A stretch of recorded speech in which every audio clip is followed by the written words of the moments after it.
lettre J, comme joie.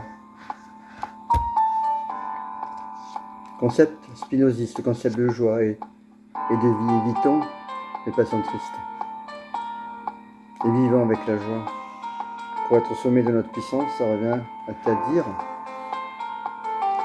la joie, c'est tout ce qui consiste à remplir une puissance. Se conquiert si peu que ce soit un morceau de couleur. J'entre un peu dans ma couleur. La joie que ça peut procurer, c'est ça, remplir une puissance, effectuer une puissance. Mais c'est le mot puissance qui est équivoque. Au contraire, la tristesse, c'est quoi? Qu'est-ce que ça évoque? Que lorsque je suis séparé d'une puissance dont je me croyais capable et révélé incapable, il faudrait dire toute tristesse est l'effet d'un pouvoir sur moi. Il n'y a pas de puissance mauvaise, n'en déplaise. Ce qui est mauvais, c'est le plus bas degré de la puissance. Et le plus bas degré de la puissance, à savoir, c'est le pouvoir. Je veux dire, la méchanceté, c'est quoi? C'est empêcher quelqu'un de faire ce qu'il peut, ce qu'il veut. Quelqu'un d'effectuer sa puissance. Il n'y a pas de puissance mauvaise. N'en déplaise, il y a des pouvoirs méchants. Et peut-être que tout pouvoir est méchant, par nature. Mais la confusion du pouvoir et de la puissance, c'est cette confusion, j'en conjure, elle est ruineuse. Elle n'est pas heureuse. Parce que le pouvoir sépare toujours les gens, les plus petits qui sont soumis de ceux qui peuvent. C'est de là que part Spinoza. Tu disais la tristesse, elle est liée au prêtre, au juge, au tyran. Ce sont des gens qui séparent leur sujet de ce qu'ils peuvent. Qui disent et interdisent les effectuations de puissance. Tu faisais allusion à la réputation antisémite de Nietzsche. Il y a des textes de Nietzsche qui pourraient paraître très, très inquiétants pour les gens. Qu'est-ce qu'il reproche au peuple juif? Il reproche d'avoir inventé un personnage qui n'existait pas avant lui, qui est le personnage du prêtre. C'est pour ça, c'est toujours une charge contre le peuple juif. Qui a inventé le prêtre pour lui? C'est une invention, une invention. C'est étonnant. Et ensuite, il fait le lien des juifs aux chrétiens. Simplement, ce n'est pas le même type de prêtre. Les chrétiens ont conçu un autre type de prêtre. Le salinique est le premier à avoir inventé, créé le concept de prêtre. Et qu'est-ce que c'est le pouvoir du prêtre? Selon Nietzsche, il a inventé l'idée que les hommes sont dans une dette infinie. Avant, il y avait des histoires de dettes, oui, mais c'était des blocs de dettes finis. On recevait, puis on rendait. La différence avec le troc, c'est la réalité du temps. C'est du rendu différé. La dette est avant l'échange, tout ça. Mais qu'est-ce que ça change? Sinon, ce sont des problèmes philosophiques. Comme Nietzsche l'indique, tant que les dettes ont un régime fini, l'homme peut s'en libérer. Lorsque le prêtre juif invoque l'idée en vertu d'une dette infinie du peuple juif, vis-à-vis de son Dieu, c'est fini. Prêtres, tyrans, tiennent leur pouvoir des passions tristes. Cependant, repentez-vous, à genoux, liez-vous. Au nom de la dette finie, ils ont du pouvoir, mais je dirais, tout compte fait, tout pouvoir est triste. Même si ceux qui ont le pouvoir se réjouissent de l'avoir. C'est une joie triste. En revanche, la joie, c'est une effectuation de puissance en action. Je ne connais pas de puissance qui soit pugnace. Le typhon est une puissance qui doit se réjouir dans son âme de typhon, mais ce n'est pas d'abattre des maisons, c'est d'être. Se réjouir, c'est d'être ce que l'on est, c'est-à-dire d'être arrivé là où l'on en est. Alors, C'est pas la joie de soi-même. C'est pas être content de soi. La joie, pas du tout. C'est pas le plaisir d'être content de soi. C'est le plaisir de la conquête. Ça consiste à servir des gens, la conquête. C'est peut-être un peintre conquérir. La couleur, les saveurs, là, évidemment, c'est la joie. Content de soi. Mais conquérir une puissance, ça risque d'être trop puissant.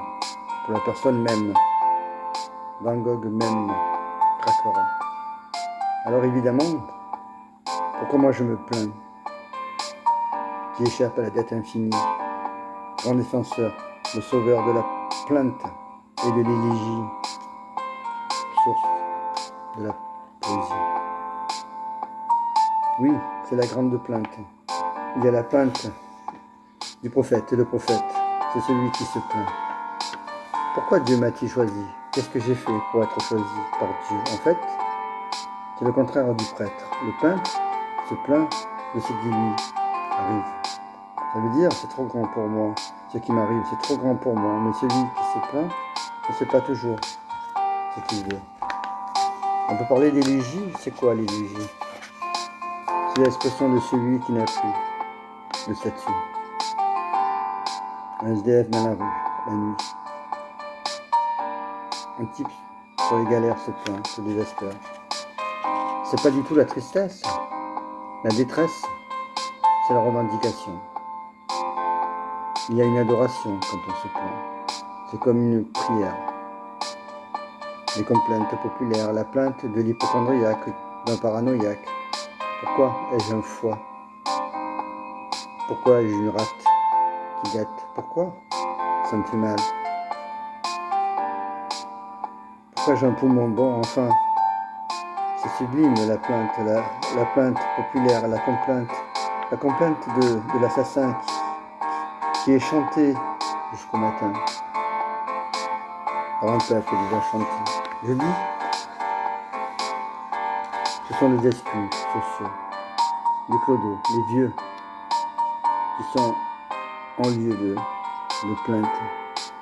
Celui qui n'a plus le statut social, esclave affranchi, crois-moi, un esclave non affranchi, si malheureux qu'il soit, a encore un statut, il peut être battu.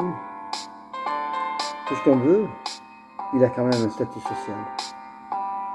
Quand il est affranchi, il est hors de tout. Quand il y a abolition de l'esclavage, ce n'est pas contre eux. On n'est pas encore prévu. On n'a pas encore prévu de statut. Il se trouve exclu de toute communauté. Alors, on est la grande plainte. Les complaintes, ce n'est pas la douleur, un trou dans le cœur qu'ils ont. C'est une espèce de chance. Oui, de chance. C'est pour cela que c'est une source poétique, romantique. Moi, si j'avais été une femme, j'aurais voulu être une pleureuse. Une pleureuse heureuse. La plainte, c'est un art. C'est plus du quart de notre existence. Ça veut dire, ne chargez pas de me plaindre à ma place. De geindre, c'est-à-dire, ne me touchez pas, ne me plaignez pas, je m'en charge. C'est comme cela. En me plaignant moi-même, on transforme la plainte. Encore une fois, ce qui m'arrive est trop grand pour moi. Alors, moi je veux bien dire, ce qui m'arrive est trop grand pour moi, parce que c'est la joie. C'est la joie à l'état pur, mais qu'on a la prudence de le cacher. Il y a des gens qui n'aiment pas que les gens soient joyeux, soient heureux. Donc il faut la cacher, cette espèce de plainte. C'est pas franchement la joie. Cette plainte, c'est pas seulement la joie, c'est en même temps la folle inquiétude, la grande incertitude. Effectuer une puissance peut-être, mais à quel prix? Est-ce que je ne vais pas y laisser ma peau? Dès qu'on effectue une puissance, c'est foutu. Un peintre qui aborde la couleur parce qu'il ne va pas y laisser sa peau. Je ne crois pas que c'est y faire de la littérature, dire la manière dont Van Gogh est allé devant. La couleur est plus liée à sa folie, qu'à des histoires de psychanalyse. Qu'on se le dise, il y a la douleur qui intervient aussi. Quelque chose risque de me briser. C'est trop grand pour moi, voilà ce que c'est la plainte. C'est trop grand pour moi. Voilà ce que c'est la plainte. En malheur ou en bonheur, généralement en malheur.